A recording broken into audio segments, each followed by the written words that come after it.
Olá! Eu nunca imaginei que um dia eu escreveria algo assim. Na verdade, eu nem sei direito por onde começar, mas preciso colocar pra fora, sabe? Eu tô cansada de guardar tudo sozinha. Então, se você tá lendo isso, obrigada por me ouvir um pouco. Meu nome é Jéssica. Eu tenho 19 anos e moro numa cidadezinha pequena chamada Lagoa Santa, no interior de Minas Gerais.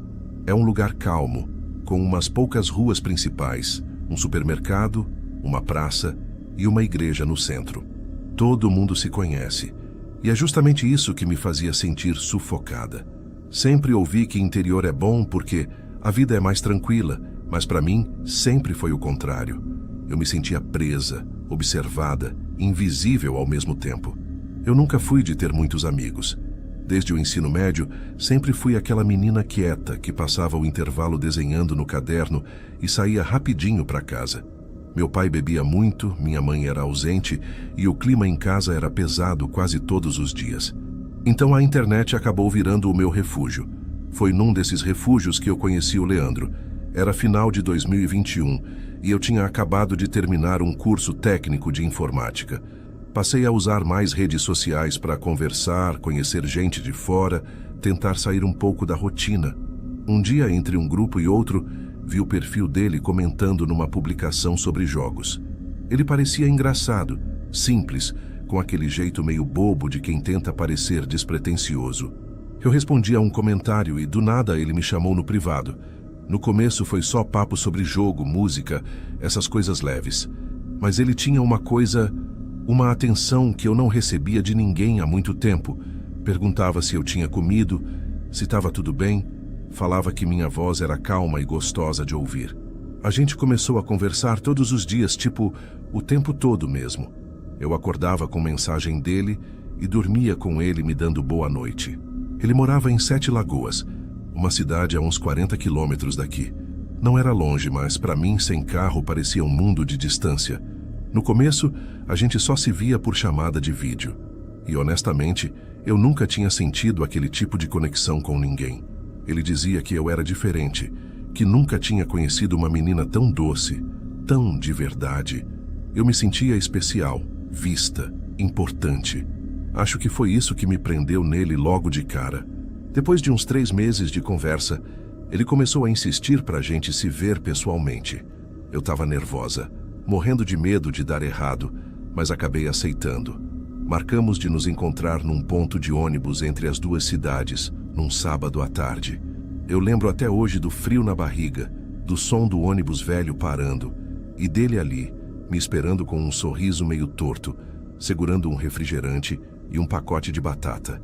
Naquele dia a gente andou por horas. Fomos numa praça, conversamos, e eu senti uma coisa que não sentia há muito tempo: segurança. Ele era engraçado, tinha aquele jeito protetor e sempre me olhava nos olhos quando falava. No fim da tarde, quando ele me deixou no ponto, ele segurou minha mão e disse que queria me ver de novo. A partir dali, a gente começou a se ver quase todo fim de semana. Eu mentia para minha mãe dizendo que ia dormir na casa de uma colega, mas na verdade ia para Sete Lagoas. Passava a tarde com ele, às vezes dormia lá e voltava no domingo. Com o tempo, as conversas foram ficando mais intensas. Ele falava de planos, de morar junto, de como seria nossa casa, nossos filhos, nossas viagens. E eu acreditava em tudo. Ele dizia que queria me tirar daquele ambiente tóxico da minha casa e que comigo ele se sentia calmo, completo.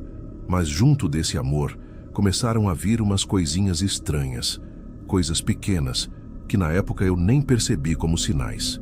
Ele começou a ficar incomodado quando eu demorava para responder mensagens. Dizia que eu estava diferente. Às vezes perguntava com quem eu estava, onde, o que eu estava vestindo. Quando eu saía com alguma colega da escola, ele fazia piada dizendo que eu devia estar caçando o outro. Eu ria, achava que era brincadeira, mas aos poucos percebi que ele ficava realmente irritado. Teve uma vez que um amigo antigo comentou numa foto minha e ele apagou o comentário. Disse que não gostava de ver homem puxando papo comigo. Achei ciúme bobo, mas era a primeira vez que alguém se importava tanto comigo. Então eu deixei passar. Eu não percebia que aos poucos eu estava me afastando de todo mundo. As conversas com minhas amigas foram ficando cada vez mais raras. Quando eu queria sair, ele dizia que não fazia sentido, já que podia conversar comigo por chamada. Ele começou a me pedir para não usar certas roupas quando a gente saísse. Dizia que homem é tudo safado e não queria me ver sendo olhada. O que me confundia era que, depois dessas brigas, ele sempre se mostrava o oposto. Doce, carinhoso, cheio de desculpas. Dizia que só tinha medo de me perder, que eu era tudo o que ele tinha. E de certa forma eu entendia porque eu também sentia isso. A distância fazia tudo parecer mais intenso.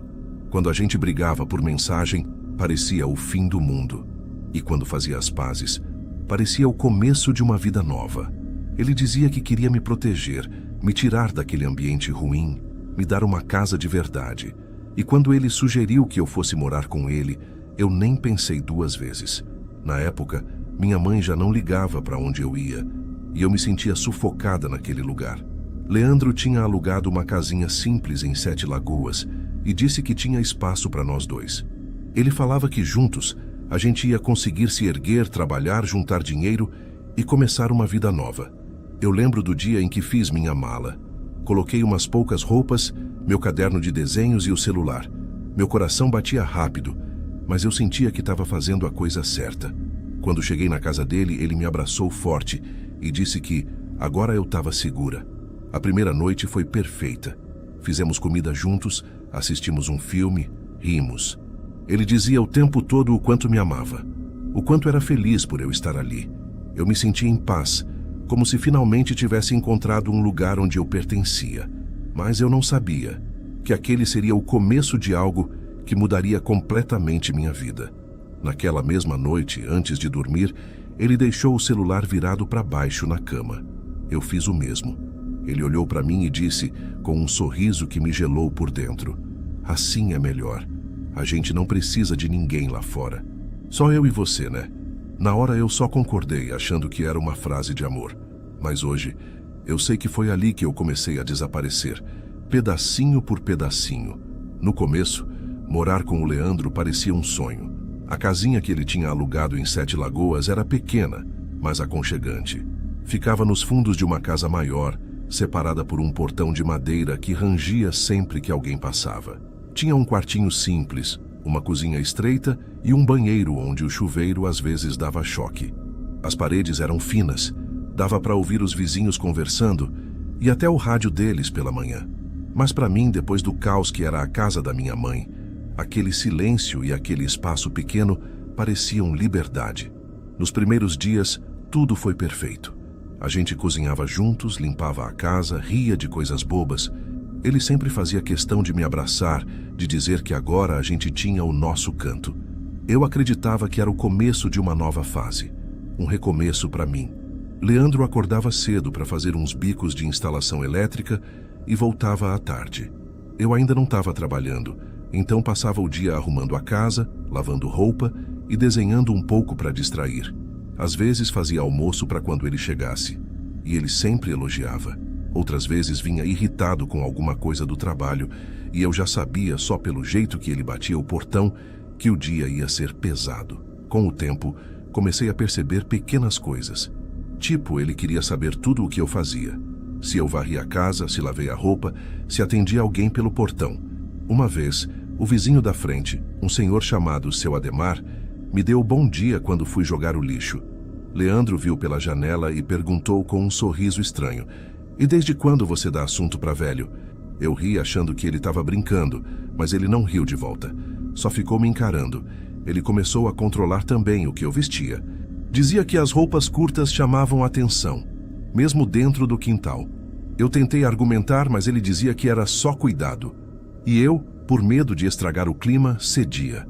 As brigas começaram pequenas, coisas idiotas, tipo eu deixar a toalha em cima da cama ou demorar para abrir o portão quando ele chegava. Ele ficava nervoso, falava alto, gesticulava demais. Depois se acalmava, pedia desculpas e dizia que estava estressado. Uma noite, lembro que ele chegou meio alterado. Tinha bebido com um amigo depois do serviço. Eu estava assistindo TV. E quando ele entrou, o barulho da porta batendo me fez até pular no sofá. "Tá com medo de quê?" "Eu não mordo, não", ele disse rindo. Sentei, tentando sorrir, E ele se jogou do meu lado, me abraçando forte, até demais. Falava sem parar, contando piadas, mas o olhar dele era outro. Havia alguma coisa meio vazia, sabe? Como se ele tivesse ali, mas não realmente ali. De repente ele olhou para o meu celular que estava do lado da TV, piscando com uma notificação. "Quem é?" ele perguntou. "É o grupo da turma do curso." "Homem fala lá?" Fiquei sem saber o que dizer. Ele pegou o celular da minha mão, leu umas mensagens e ficou em silêncio. Depois devolveu, respirando fundo. "Cuidado com o que você escreve. As pessoas gostam de ver a felicidade dos outros só para destruir." Ele disse, sério. Naquela noite, ele não me deixou dormir encostando no celular. Disse que queria ficar abraçado comigo, que assim ninguém se metia entre a gente. No dia seguinte, o clima ficou pesado. Ele estava quieto, distante, e eu tentei fingir normalidade. Fiz café, limpei a casa, lavei a louça. À tarde, ele saiu para trabalhar e eu respirei aliviada. Peguei meu caderno de desenho e comecei a rabiscar, tentando colocar a cabeça em outro lugar. Foi aí que a vizinha da casa da frente, Dona Cida, apareceu no portão. "Oi, menina, tudo bem? Se precisar de qualquer coisa é só chamar, viu?" disse ela sorrindo. Sorri de volta, agradeci e fiquei conversando com ela uns minutinhos. Foi bom ouvir uma voz diferente. Mas quando Leandro voltou e viu que eu estava sentada perto do portão, a expressão dele mudou na hora. "Tá batendo papo agora?" perguntou com um tom frio. Expliquei que era só a vizinha sendo simpática. "Simpática demais, né? Gosta de se exibir, é?" Ele respondeu e entrou sem olhar para mim. Naquela noite a gente não se falou. No outro dia ele chegou com uma chave nova. Disse que tinha trocado o cadeado do portão porque o antigo estava mole demais. Eu não entendi direito, mas percebi que só ele ficou com a cópia da chave. Quando perguntei, ele riu. "Ué, vai sair para onde sem mim?" Aquilo me deu um arrepio, mas eu disfarcei. Com o passar dos meses, o ciúme virou rotina. Ele começou a implicar com tudo. O som da TV alto, o tempo que eu passava no banho, o jeito que eu falava.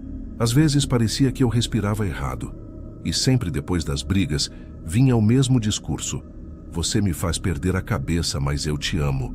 Teve uma noite em que eu acordei com barulho de passos no quintal. O chão de cascalho fazia aquele som de pedra se movendo. Olhei pela cortina e vi a sombra de alguém perto do muro. Meu coração disparou.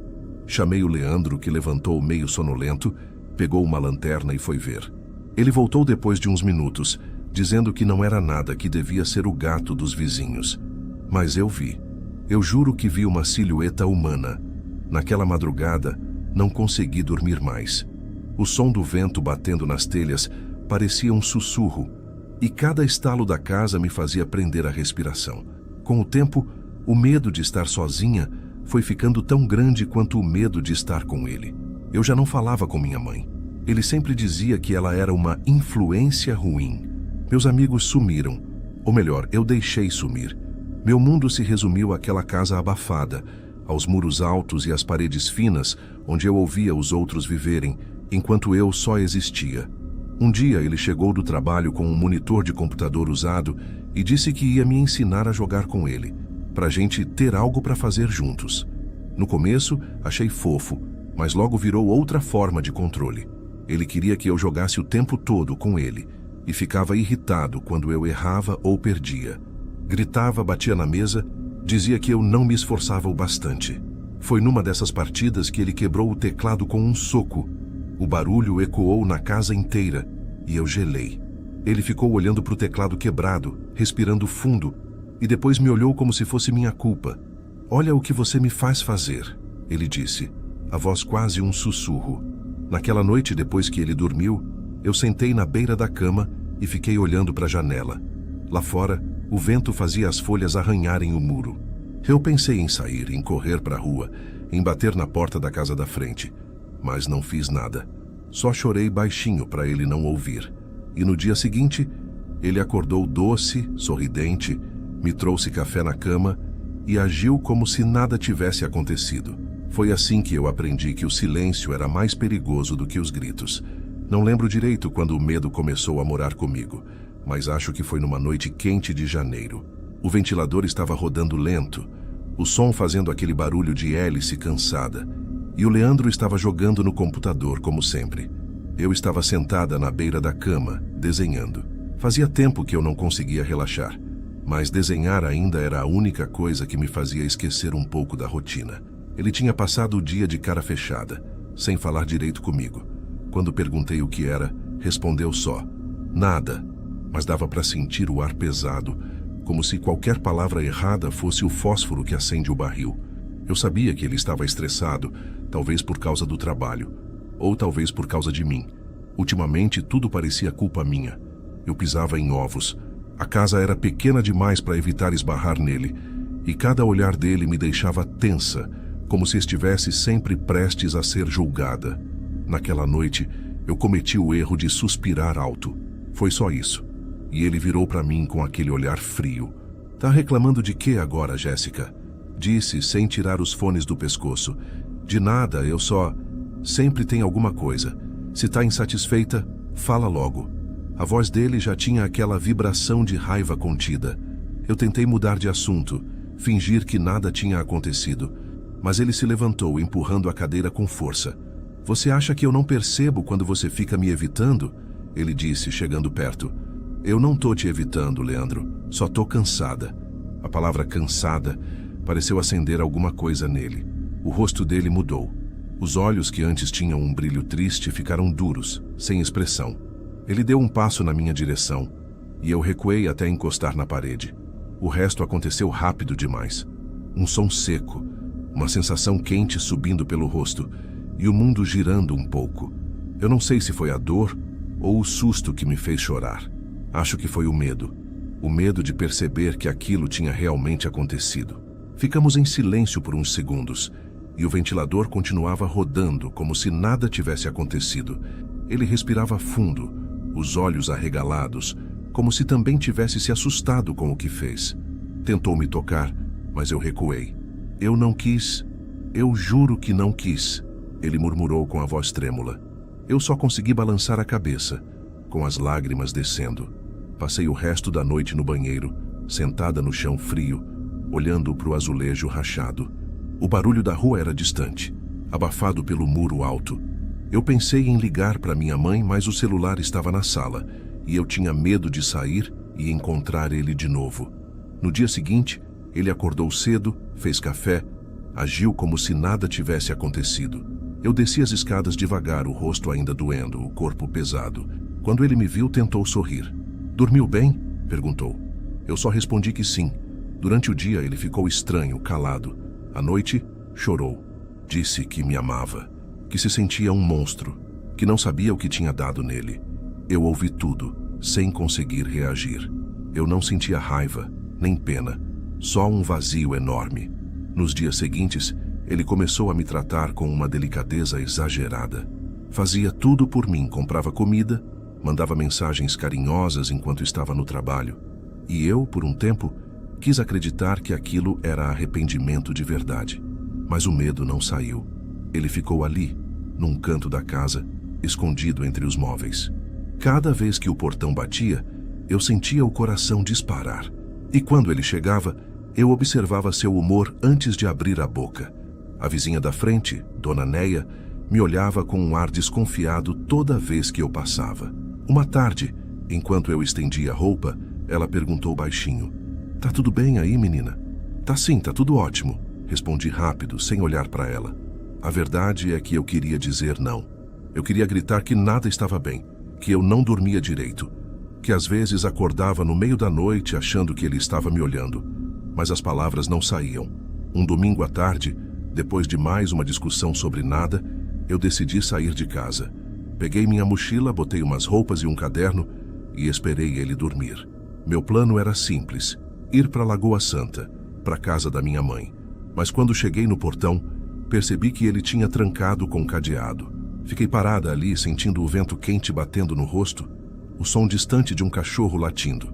A lua refletia no chão de cimento, e eu pensei que se eu gritasse, ninguém ia ouvir.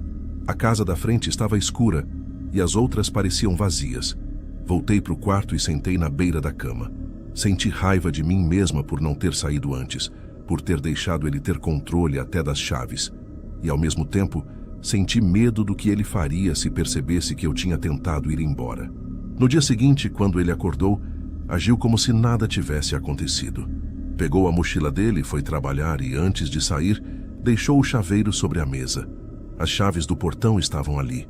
Eu fiquei olhando para elas por uns minutos. Era a chance que eu tinha esperado. Só que, por algum motivo, eu não consegui me mover. Pensei em tudo o que deixaria para trás. Minhas coisas, meu quarto, a promessa de que ele mudaria. E, de alguma forma doentia, pensei em como seria o silêncio sem ele. É o silêncio de verdade. Quando dei por mim, ele já estava de volta e as chaves continuavam sobre a mesa. Ele me abraçou por trás, me chamou de minha menina e disse que estava pensando em a gente mudar de casa para um lugar mais tranquilo. Aquele mais tranquilo soou como uma ameaça disfarçada. Nessa noite, deitei na cama virada para o lado oposto e fiquei escutando o som da respiração dele. Fiquei imaginando quantas vezes mais eu ia ter que fingir que estava tudo bem até ter coragem de sair. Porque no fundo eu sabia que uma hora eu teria que sair. A dúvida era se eu conseguiria fazer isso viva. Depois daquela noite em Sete Lagoas, eu achava que o pior já tinha passado. Leandro ficou mais calado, parecia se esforçar para manter a calma, mas era um silêncio que me assustava, um silêncio que vinha antes da tempestade. No trabalho, todo mundo gostava dele, sabia ser simpático quando queria, o tipo de pessoa que sabe disfarçar bem. Eu, por outro lado, andava cada vez mais apagada. Chegava sempre cansada, evitava conversar, vivia com medo de olhar o celular quando ele estava por perto. Foi aí que a Cristiane começou a se aproximar de mim. A gente trabalhava na mesma área e, de cara, ela percebeu que eu não estava bem. No começo eu inventava desculpas, dizia que era só cansaço, mas ela insistia com aquele jeito direto dela. "Jéssica, ele tá te tratando direito?" perguntou um dia, enquanto tomávamos café na copa. "Tá sim. É que a gente anda meio estressado com as contas, sabe?" Ela me olhou como quem não acreditava, mas não insistiu. Só disse: "Qualquer coisa você me liga. Eu vou te buscar de onde for." A Cristiane era o tipo de amiga que não se contenta com "tá tudo bem." Ela notava quando eu tentava disfarçar, quando chegava atrasada ou quando faltava ao trabalho depois de uma noite difícil, e ela sempre perguntava. Sempre. Na mesma época, minha chefe, Dona Célia, também começou a desconfiar. Ela é uma mulher de uns 50 e poucos anos, firme, de fala calma, mas que vê tudo. Um dia me chamou na sala dela. "Você tem trabalhado bem, Jéssica, mas anda diferente. Quer conversar?" Eu disse que não era nada. Ela ficou em silêncio por um tempo, me observando e respondeu: "Tudo bem, mas se um dia for algo, você pode falar comigo." Aquela frase ficou na minha cabeça por dias. Foi a primeira vez que alguém me ofereceu ajuda sem me julgar. Mas em casa, o clima só piorava. Leandro bebia cada vez mais. Dizia que era para relaxar, mas eu sabia que o álcool era o gatilho para tudo que vinha depois. Quando ele bebia, a casa parecia encolher. Ele ficava andando de um lado para o outro, murmurando coisas para si mesmo, e eu só esperava que ele dormisse antes de arranjar um motivo para discutir. As agressões voltaram, mais sutis no começo. Empurrões, apertos fortes no braço. Eu usava blusas compridas até no calor. Cristiane percebeu. "Você precisa sair daí, Jéssica", disse um dia no estacionamento. "Isso não vai acabar bem." "Eu sei, mas não é tão simples." Minha voz saiu baixa. Ela respirou fundo e respondeu: "Então promete que, se ele fizer qualquer coisa, você me liga." Eu prometi. Mas promessas naquele ponto não significavam mais nada. Pouco tempo depois, a empresa recebeu um novo contrato em Paracatu, e eu e Leandro fomos designados para essa viagem. Quando contei para Cristiane, ela ficou branca. "Vocês dois, sozinhos?" "Não, vai ter o pessoal do Rubens, acho que mais uns 4. Ela segurou minhas mãos. "Se algo der errado lá, me liga. Eu juro que eu vou te buscar." Na véspera da viagem, Dona Célia me chamou novamente. "Vai para Paracatu amanhã, né?" "Vou sim. Cuida de você, tá?" disse ela com um olhar que parecia atravessar minhas defesas. "Se precisar, me liga, qualquer hora." A viagem foi longa, quase 5 horas de estrada. Paracatu era uma cidade bonita, mas parecia parada no tempo. Ficamos hospedados na casa do Rubens, um conhecido da empresa. A casa era antiga, cheia de rangidos e janelas que batiam com o vento. Nos primeiros dias, tudo correu bem. Leandro até parecia mais calmo. Eu quase acreditei que aquele recomeço poderia ser real, mas então ele começou a beber de novo. Na terceira noite, ele chegou tarde e cheirando a álcool. Disse que tinha ido resolver um problema com o Rubens, mas eu sabia que era mentira. O perfume feminino na camisa não deixava dúvidas. Quando perguntei, ele apenas respondeu: "Tá me chamando de mentiroso agora?" Tentei mudar de assunto, mas ele já estava fora de si. Gritava, quebrava coisas. Os vizinhos ouviram. No dia seguinte, Dona Célia, que também estava na viagem, me chamou num canto. "Jéssica, o que aconteceu ontem?" "Nada. A gente discutiu por bobeira." Ela olhou para o meu rosto, para a marca perto do olho que a maquiagem não escondeu totalmente. "Isso não é bobeira. Eu posso chamar a polícia agora, se você quiser." "Não, por favor." Minha voz tremia. "Foi um acidente, eu juro." Mais tarde, no alojamento, Silvia, outra colega, me ofereceu gelo e disse baixinho: "Ele não presta, Jéssica. Se continuar assim, vai te matar." Cristiane me mandava mensagem o tempo todo. "Você tá bem? Eu sonhei com você essa noite, foi horrível. Me responde, por favor. Eu vi uma coisa aqui e lembrei de você, tô com medo de te perder." Mas eu não respondi. O medo de que Leandro visse as mensagens era maior. E no fundo, parte de mim tinha vergonha. Vergonha de ainda estar ali, de ainda acreditar que ele podia mudar. Na última noite em Paracatu chovia muito. A energia caiu e o barulho da água batendo nas telhas era ensurdecedor. Leandro estava no quarto, falando ao telefone. Eu ouvi o nome de uma mulher no meio da conversa, Camila, e o som do riso abafado dele. Meu coração acelerou. Eu levantei, peguei minha mochila e me tranquei no banheiro. Sentei no chão frio, tremendo, com o celular na mão. A tela piscava com o nome da Cristiane. Eu quase atendi, quase. Mas antes que eu fizesse qualquer coisa, ele bateu na porta. "Jéssica, abre. A gente precisa conversar." A voz dele vinha mansa, mas tinha algo nela que me fez gelar. "Eu não vou fazer nada, tá? Abre." Fiquei em silêncio. A vela que eu tinha acendido tremia com o vento, projetando sombras na parede. Por um instante, jurei ver o reflexo de alguém atrás de mim. Mas era só o medo, sempre o medo. Quando acordei no outro dia, a luz tinha voltado. Ele agia como se nada tivesse acontecido. Disse que me amava, que ia parar de beber, que tudo ia mudar. Na viagem de volta para Sete Lagoas, ninguém falou nada. Só o som da estrada e a sensação de que algo dentro de mim tinha morrido. Chegando em casa, encontrei uma última mensagem da Cristiane. "Se você não voltar, eu vou aí. Não me faz te perder também." Apaguei sem responder. Não porque eu quisesse, mas porque eu já não sabia mais quem eu era, nem o que restava de mim. Quando voltei de Paracatu, parecia que o tempo tinha parado. As ruas de Sete Lagoas estavam iguais, mas eu não era mais a mesma. O silêncio dentro de casa era outro. Pesado, tenso, como se cada parede ainda lembrasse das coisas que eu queria esquecer. Leandro ficou estranho nos dias seguintes. Dizia que me amava, que ia mudar, que estava se tratando. Falava baixo, como quem pisa em cacos. Eu fingia acreditar, mas dentro de mim já tinha algo decidido. Eu ia embora. Demorei algumas semanas para criar coragem. Não tinha para onde ir. E só de pensar em contar para minha mãe, o estômago embrulhava. Ela nunca gostou dele, e eu sabia que ouviria o clássico "eu te avisei", mas chegou um dia em que não dava mais. Foi depois de uma madrugada em que acordei assustada com ele de pé, me encarando no escuro. Ele dizia que não lembrava no dia seguinte, que só tinha levantado para beber água, mas aquele olhar, parado, frio, ficou comigo. Na manhã seguinte, enquanto ele tomava banho, peguei uma mochila e coloquei algumas roupas, meus documentos e o celular. Esperei ele sair para trabalhar e fui direto para a rodoviária. Nem olhei para trás. A viagem até a casa da minha mãe parecia não acabar nunca. Quando o ônibus passou pela entrada da cidade, senti o coração acelerar. Fazia meses que eu não pisava ali. Ela abriu o portão assustada quando me viu, magra, pálida, o rosto abatido. "O que aconteceu, minha filha?" perguntou. "Eu só precisei vir embora, mãe." Ela não perguntou mais nada naquele dia. Só me abraçou. E eu desabei. Nos dias seguintes tentei me recompor. Dormia mal. Acordava com o som de passos que não existiam, o coração disparando por qualquer barulho. Às vezes eu jurava sentir o cheiro do perfume dele no corredor.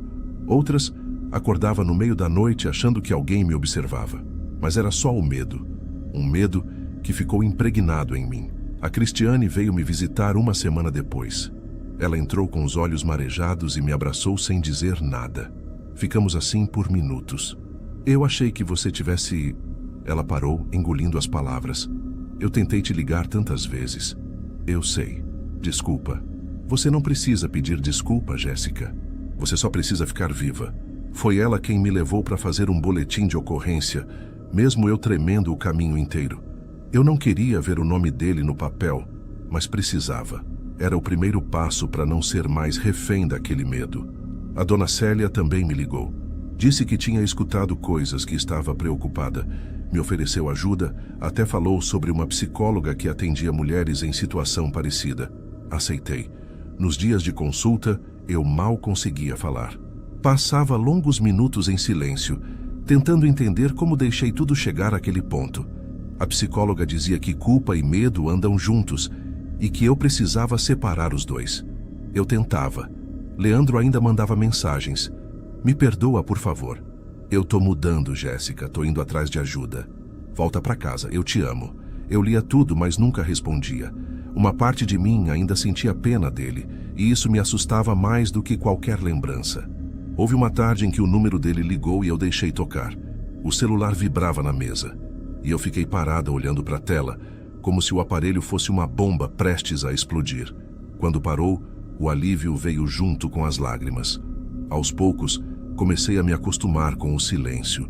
Voltei a desenhar, algo que ele nunca gostava que eu fizesse. E encontrei um emprego novo, por indicação da Cristiane.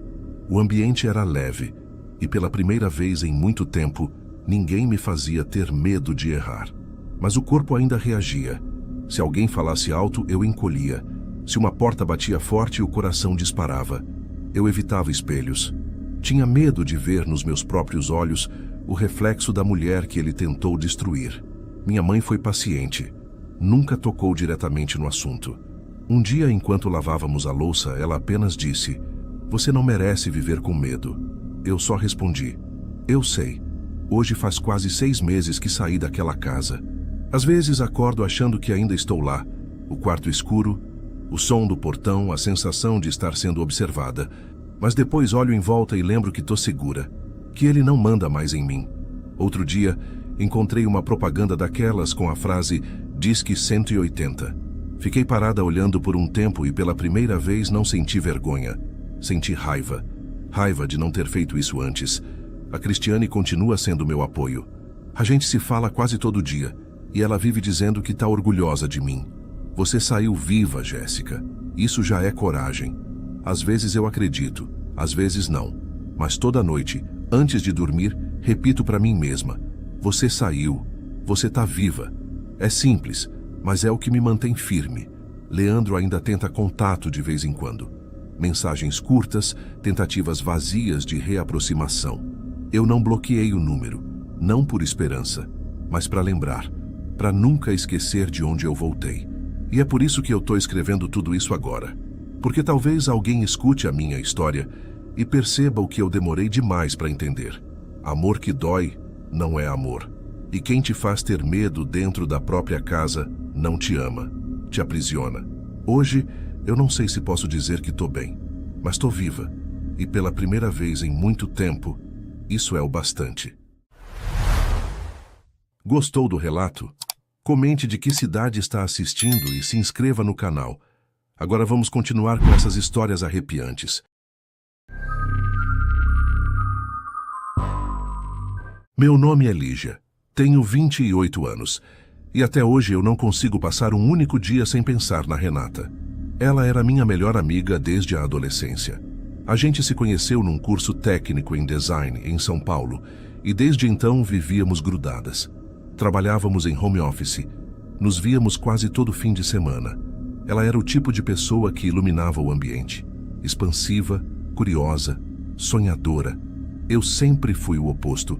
Mais reservada, racional, pé no chão. A nossa amizade era um equilíbrio estranho, mas funcionava. Até que ela conheceu Caio. Lembro bem da primeira vez que ela mencionou o nome dele.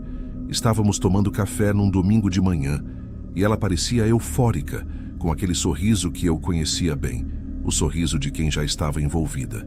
Amiga, conheci um cara incrível, brasileiro, mas mora em Portugal. Trabalha com design também. Eu ri.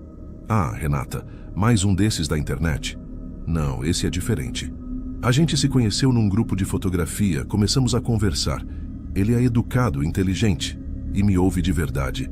Ela me mostrou o perfil dele no celular. Um homem de barba bem aparada, sorriso discreto, paisagens de Lisboa ao fundo. Bonito, mas de um jeito quase genérico, como aquelas fotos que parecem boas demais para ser reais. Ele parece modelo de banco de imagem. Ela riu, revirando os olhos. Você é muito desconfiada. Nas semanas seguintes, Caio virou assunto constante. Eles conversavam todas as noites, trocavam mensagens durante o expediente, faziam chamadas de vídeo de madrugada. Pelo menos era o que ela dizia. Eu nunca ouvi a voz dele. Nunca ouvi em uma chamada real. Renata sempre mostrava prints, fotos, trechos de conversa, mas quando eu perguntava por videochamada, ela desconversava. Ah, ele odeia a câmera, fica travando, a internet dele é ruim. Sempre havia uma desculpa pronta. Mesmo assim, eu via que ela estava feliz. E por mais que uma parte de mim desconfiasse, eu também queria acreditar que talvez dessa vez fosse real. Ela vinha de relacionamentos desastrosos, sempre se entregando demais, sempre se machucando. Talvez ela só quisesse que algo finalmente desse certo. Um dia cheguei no trabalho e encontrei Renata digitando animada no celular. Perguntei o que era. Caio me convidou para ir visitá-lo em Lisboa. A xícara quase escorregou da minha mão. Visitar? Tipo, agora? Ela sorriu com um brilho no olhar. Ele disse que pode me ajudar a conseguir um emprego lá. Falou que tem amigos em uma agência, que eu posso ficar com ele até me estabilizar. Fiquei em silêncio por alguns segundos, tentando processar. Ela continuava falando, empolgada, como se fosse uma oportunidade única. Mas o que eu sentia era uma angústia surda, uma sensação de que algo não se encaixava. Renata, você o conhece há quanto tempo? 6 meses. Doa-se o que você realmente sabe sobre ele. Onde ele mora, onde trabalha. Ela deu de ombros. Eu sei o suficiente. Ele é de confiança. De confiança como? Você nunca o viu de verdade. Ela ficou irritada. Você sempre acha que eu sou ingênua. Só porque você é cética não quer dizer que todo mundo seja uma fraude. O tom dela me cortou. Preferi não insistir. Nos dias seguintes, ela começou a planejar tudo. Vendeu móveis, rescindiu o contrato do apartamento, tirou o passaporte. Disse que ia tentar recomeçar a vida. Quando perguntei se Caio ia pagar a passagem, ela respondeu que não, que era com o dinheiro dela. Aquilo, por algum motivo, me deixou ainda mais inquieta. Ele não queria investir nada na vinda dela, só esperava. Na noite anterior ao embarque, ela veio aqui em casa. Trazia uma mala azul e uma garrafa de vinho. Estava radiante. Você vai ver, amiga. Vai dar certo. Eu sinto que encontrei meu lugar.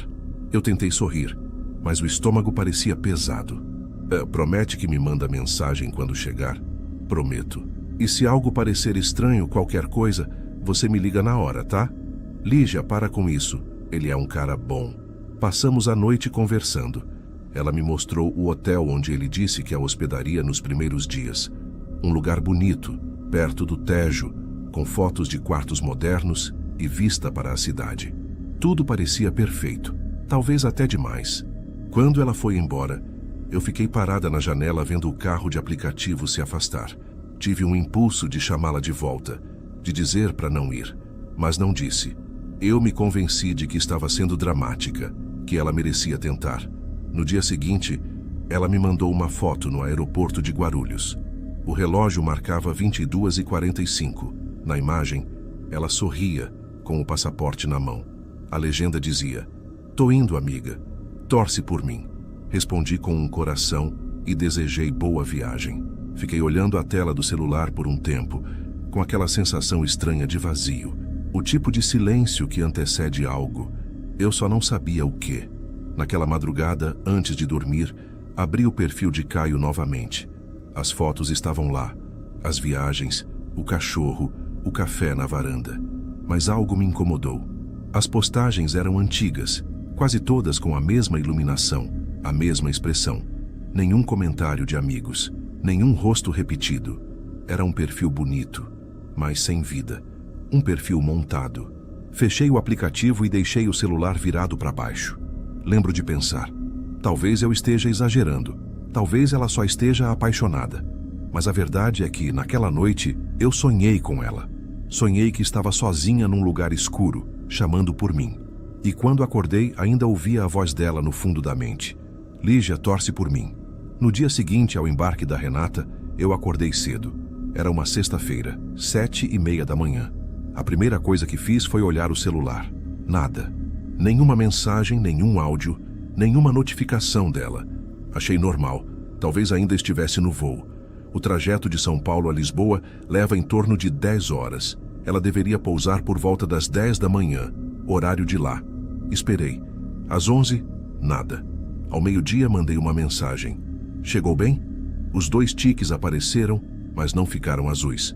Passei o dia tentando me convencer de que estava tudo bem, que talvez o chip internacional dela não tivesse funcionado, que o Wi-Fi do aeroporto podia estar ruim. Mas à noite, quando ainda não tinha nenhuma resposta, uma inquietação começou a crescer dentro de mim. Renata sempre foi do tipo que avisa tudo. Se atrasava 5 minutos, mandava mensagem. Era ansiosa, falava sem parar. O silêncio dela não fazia sentido. Na manhã seguinte, mandei outra mensagem. Depois liguei. O telefone chamava, mas ninguém atendia. Mandei um áudio. Amiga, me avisa quando der, tá? Só quero saber se chegou bem. A voz saiu trêmula e percebi que, sem querer, já estava imaginando coisas. Tentei falar com a mãe dela. Dona Celina atendeu com voz calma, mas preocupada. Ela ainda não te mandou nada? Nada, nem para mim. Ah, deve estar cansada, né? Viagem longa. Mas eu percebi a hesitação no final da frase. No terceiro dia, eu já não dormia direito. Comecei a checar o perfil de Caio nas redes. Nada novo. Nenhum story. Nenhuma postagem recente. Enviei uma mensagem direta. Oi, aqui é a amiga da Renata. Você sabe se ela chegou bem? Nenhuma resposta. 3 horas depois, a conta dele estava privada. No dia seguinte, sumiu. Foi ali que o medo virou desespero. Liguei para a Embaixada Brasileira em Lisboa. Expliquei que minha amiga tinha viajado para encontrar um rapaz e que ninguém mais tinha notícias dela desde o desembarque. A atendente me ouviu com paciência, mas a resposta foi seca. Senhora, talvez ela só não tenha se comunicado ainda. Espere mais um pouco. Esperei mais um pouco e mais um pouco, até que esperar já não fazia sentido. Na segunda-feira, fui até uma delegacia aqui em São Paulo e registrei o boletim de ocorrência. O policial que me atendeu parecia cansado, mas anotou tudo. Perguntou o nome completo dela, o número do voo, a companhia aérea. Depois olhou para mim e disse: a gente encaminha o caso para a Interpol, mas esses casos demoram. Se ela tiver ido por conta própria, é mais complicado. Parece ela foi por vontade própria, mas algo aconteceu. Eu sei. Ele só assentiu com aquele olhar de quem já ouviu histórias parecidas demais. Saí de lá com o estômago revirando. No caminho de volta, abri as conversas antigas da Renata com o Caio, que ela tinha me mandado por print. Comecei a reparar em detalhes que antes eu ignorava. As respostas sempre curtas demais. Os horários das mensagens sempre entre 3 e 5 da manhã no horário do Brasil. Como se ele estivesse em outro fuso, sim, mas algo ali soava automatizado. E as fotos, eu ampliei uma delas e percebi que o reflexo da janela atrás dele mostrava outra paisagem. Não parecia Lisboa, parecia uma imagem recortada. Naquela noite, eu sonhei com ela de novo. No sonho ela batia na porta de casa e quando eu abria não via ninguém. Só ouvia o barulho de passos se afastando pelo corredor. Acordei com o coração disparado. No dia seguinte, a mãe dela me ligou chorando. Lígia, a companhia aérea confirmou que ela embarcou. Ela chegou lá, mas ninguém sabe para onde foi depois. Aquilo me gelou. Era como se o mundo tivesse engolido a Renata. Comecei a procurar por conta própria. Entrei em grupos de brasileiros em Lisboa no Facebook, pedi ajuda, descrevi ela, postei fotos. Algumas pessoas responderam dizendo que já tinham visto histórias parecidas. Uma mulher comentou: tem muito homem fingindo ser brasileiro aqui. Usam fotos roubadas, falam que são designers, arquitetos. Cuidado. Fiquei lendo aquilo e senti um nó na garganta. As peças começavam a se encaixar de um jeito horrível. Passei a noite pesquisando imagens de rosto no Google, copiando as fotos do tal Caio. E foi aí que o chão sumiu debaixo de mim. A foto principal dele apareceu em um site italiano de fotografia de banco de imagens. O nome do modelo era outro. As outras fotos também estavam espalhadas por perfis diferentes, nenhuma com o nome Caio. Aquela pessoa simplesmente não existia. Eu tremia. Tentei lembrar de todas as vezes que avisei a Renata para tomar cuidado. Ela sempre dizia que eu era paranoica. Mas e se ela tivesse acreditado porque queria muito que fosse real? A solidão pode ser uma armadilha. No dia seguinte, liguei novamente para a polícia. Falei com outro atendente que prometeu repassar as informações às autoridades portuguesas. Vamos rastrear o passaporte dela e ver onde foi registrada a última movimentação, disse ele. Mas no fundo, a voz dele não tinha pressa. E eu sabia que cada hora contava. Os dias seguintes foram um borrão. Eu já não comia, mal dormia. Ficava olhando o celular esperando uma notificação que nunca vinha. A casa dela, agora vazia, parecia uma lembrança congelada. O cheiro do perfume ainda no ar, o copo de café esquecido na pia. Entrei lá com a mãe dela para pegar alguns documentos. Sobre a mesa havia um caderno aberto. Na última página, um rascunho de uma frase. Às vezes é preciso arriscar para ser feliz. Eu chorei. Não de tristeza, mas de raiva. Porque eu sabia que ela tinha arriscado. E talvez demais. Na noite de domingo, uma notificação apareceu no meu celular. Era do WhatsApp da Renata. O status mostrava online. Por um instante, meu coração quase saiu do peito. Mandei uma mensagem na hora. Renata, é você? Nada. Ficou online por alguns minutos, depois desapareceu. Tentei ligar, mas a chamada caía antes do primeiro toque. Eu sabia que não era ela. Não podia ser. Naquela mesma madrugada, recebi um e-mail estranho. Sem remetente identificável, apenas uma linha no corpo da mensagem. Ela chegou bem. Fiquei encarando a tela paralisada, o coração batendo tão forte que eu ouvia o som no ouvido. Tentei responder, mas o e-mail já não existia mais. Foi ali que percebi. Alguém ainda estava mexendo nos contatos dela. E que, em algum lugar, alguém queria que eu acreditasse que estava tudo bem. Mas não estava. Eu embarquei para Lisboa no fim de março. Foram quase 11 horas de voo, mas parecia uma eternidade. Durante todo o trajeto, eu revia cada conversa, cada detalhe que a Renata tinha me contado. Tentava achar algum sinal que eu tivesse ignorado, alguma pista escondida nas entrelinhas. Mas o que vinha era só o silêncio. O mesmo silêncio que ela deixou quando desapareceu. Quando o avião pousou, senti o ar gelado entrar pelos corredores do aeroporto. Lisboa tinha um cheiro diferente, mistura de mar e umidade. Enquanto esperava a bagagem, olhei ao redor. Pessoas rindo, se abraçando, seguindo com suas vidas. E eu ali com a garganta travada tentando entender como tudo tinha dado tão errado. Do lado de fora, um policial me esperava com uma prancheta nas mãos. Era o sargento Vidal. Baixo, olhar firme, sotaque arrastado de quem parecia carregar o peso de muitas histórias. Senhora Lígia, acompanhe-me, por favor. No carro da polícia, o som do motor era o único ruído. O sargento me explicou o que sabiam até aquele momento. Renata havia passado pelo controle de passaporte em Lisboa às 10h15 da manhã, no dia 7. As câmeras do aeroporto mostravam ela saindo pelo portão principal, carregando a mala azul. Poucos minutos depois, uma câmera externa registrou ela entrando num carro Peugeot cinza. O motorista não foi identificado. O rosto dele não aparecia. A placa era falsa, disse o sargento. E o hotel onde ele disse que ficariam? Perguntei. Nenhuma reserva feita no nome de Caio, nem no nome dela. Aquela sensação de irrealidade me tomou inteira.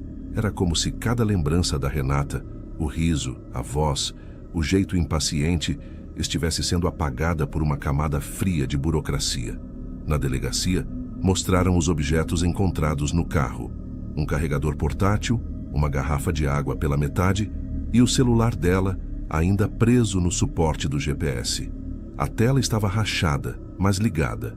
A última rota traçada terminava em uma estrada próxima a Setúbal, região litorânea, a uns 40 quilômetros dali. Encontramos o carro na noite de 10 de março, abandonado no acostamento, explicou Vidal. E ela? Ele fez uma pausa curta demais para não ser significativa. Nenhum sinal. Fiquei em silêncio. Ele continuou olhando para mim com certa cautela. Há indícios de que o homem usava um nome falso. Já cruzamos as informações. O perfil que a senhora mencionou é feito com imagens retiradas de um site internacional. Estamos investigando ligações com outros casos semelhantes. Outros casos? Mulheres brasileiras que vieram para cá para encontrar supostos namorados. Nenhuma delas voltou. Meu corpo gelou. Nos dias seguintes eu fiquei hospedada num hotel simples perto da Avenida da Liberdade. A cada manhã ia até a delegacia para acompanhar as buscas. As noites eram um tormento. O fuso horário bagunçava tudo, e o som do vento batendo nas janelas me fazia pensar em passos, em vozes. Às vezes, eu achava que o telefone do quarto tocava uma vez e parava. Quando atendia, só havia estática. No quarto dia, Vidal me chamou. Encontramos algo. Era uma imagem borrada, capturada de uma câmera de pedágio em uma estrada perto de Palmela. Mostrava o Peugeot passando às 15h40 do mesmo dia em que ela chegou. O rosto do motorista ainda não era visível, mas o lado do passageiro mostrava o perfil dela, voltado para a janela. Viva, assustada. Depois dessa imagem, o carro some dos registros por 2 dias. 2 dias? Sim, e reaparece abandonado na noite de 10 de março. Olhei a foto por muito tempo. O reflexo da janela mostrava o céu nublado e o contorno de árvores altas. E se ele tiver levado ela para algum lugar afastado? Estamos verificando fazendas, propriedades, casas alugadas na região. Mas ele sabia o que fazia. Nada está no nome dele. No dia seguinte, me deixaram acompanhar a equipe até o local onde o carro foi encontrado. A estrada era estreita, ladeada por pinheiros. O vento fazia as folhas rangerem de um jeito que parecia sussurro. No acostamento, ainda havia marcas de pneus e um pedaço de fita adesiva presa a um galho. Não havia sangue, nem sinais de luta. Só aquele vazio. Enquanto os peritos trabalhavam, eu me afastei um pouco e olhei em volta. Tudo ali tinha uma calma doentia. Um cachorro latiu à distância e o som ecoou pelo campo. Pensei em como deve ter sido o momento em que ela percebeu que algo estava errado. Quando o carro não virou para o hotel, quando a estrada ficou deserta, quando o sorriso dele desapareceu. Naquela noite, de volta ao hotel, não consegui dormir. Abri o notebook e comecei a procurar mais sobre aquele padrão de casos. Achei fóruns, notícias, relatos parecidos, mulheres enganadas por perfis falsos, atraídas por promessas de amor ou emprego. Algumas haviam sido encontradas, outras nunca. No meio da madrugada recebi uma ligação. Era do sargento Vidal. Precisamos que venha à delegacia amanhã cedo. A voz dele estava tensa. Desliguei sem conseguir perguntar nada. Na manhã seguinte, ele me mostrou uma foto impressa. Era o mesmo homem das fotos que Renata acreditava ser Caio, mas agora, o verdadeiro dono da imagem. Modelo italiano, nome diferente, vivendo na França. Nada a ver com ela. Identificamos o IP usado para conversar com a sua amiga. Era de um café público em Lisboa, mas foi apagado no dia 7 de março. Nenhuma câmera captou o rosto do usuário. Então, não tem como saber quem era? Ainda não. Antes de eu sair, ele disse uma coisa que ficou martelando na minha cabeça. Esses homens não querem ser encontrados. E às vezes, o que eles procuram também não é amor. Voltei para o hotel atordoada. Deitei na cama e fiquei olhando o teto, tentando juntar o que restava de sentido. A mala da Renata tinha sido encontrada no bagageiro do carro, intacta. O passaporte guardado, o celular travado no GPS. Era como se ela tivesse simplesmente saído do carro e desaparecido. Naquela noite, por instinto, abri o celular dela. A polícia havia me autorizado a olhar mensagens antigas. Enquanto rolava as conversas, notei algo no final. Um número desconhecido, salvo apenas como C. Última mensagem enviada às 10h52 da manhã, pouco depois do pouso. Já cheguei. Onde você está? Logo abaixo, uma resposta. Atrás de você. O ar me faltou. Aquela mensagem tinha sido recebida no aeroporto, minutos antes dela aparecer nas câmeras saindo do portão. Ele já estava lá, esperando. Fechei o celular e sentei na cama com o coração batendo nas têmporas. Pela janela, o vento fazia o toldo bater. Um som oco, rítmico, que me fez lembrar de passos. Fiquei ali até amanhecer, tentando entender como alguém pode desaparecer assim, sem deixar rastro, sem motivo. Voltei ao Brasil uma semana depois. O caso ainda está aberto. De vez em quando, a polícia portuguesa me envia relatórios frios, cheios de termos técnicos, que dizem muito e nada ao mesmo tempo. Às vezes acho que tudo acabou. Outras vezes tenho certeza de que não. Semana passada vi um perfil novo me seguindo nas redes. Nenhuma foto, nenhum nome. Só um rosto masculino, de barba, meio desfocado. Por um instante achei que fosse ele. Mas quando cliquei para ver melhor, a conta já não existia mais. Desde então, toda vez que o celular vibra, eu espero ler o nome dela, mesmo sabendo que não vai aparecer.